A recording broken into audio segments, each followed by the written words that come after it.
That's tariffs charged to the US. দ্বিতীয় শীর্ষ রপ্তানি বাজার যুক্তরাষ্ট্রে বাংলাদেশি পণ্যে 37% শুল্ক আরোপের পর নড়েচড়ে বসে সরকার, ব্যবসায়ী, গার্মেন্ট শিল্প সংশ্লিষ্ট সকল পক্ষ।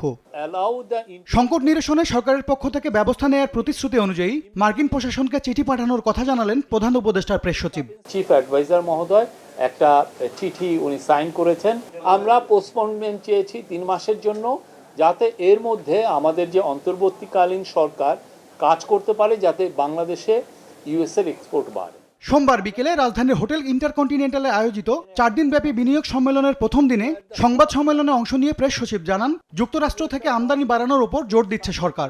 আমাদের আরেকটা লেটার যাবে, সেটা আমাদের কমার্স অ্যাডভাইজার লিখবেন ইউএস ট্রেড রিপ্রেজেন্টেটিভের কাছে। আমরা যে সমস্ত মেজার নিচ্ছি সেই মেজারে ইউএসএ আমাদের মার্কেট শেয়ার, আমাদের এক্সপোর্ট মার্কেটটা আরো বেটার হবে, আরো বৃদ্ধি পাবে, কমবে না। এ সময় প্রেস সচিব জানান, মার্কিন যুক্তরাষ্ট্রের বর্তমান বাণিজ্য নীতিকে সমর্থন করে অন্তর্বর্তী সরকার। আমাদের চিঠিটা একটা বড় মেসেজ। MS আরিফিন, সময় সংবাদ, ঢাকা।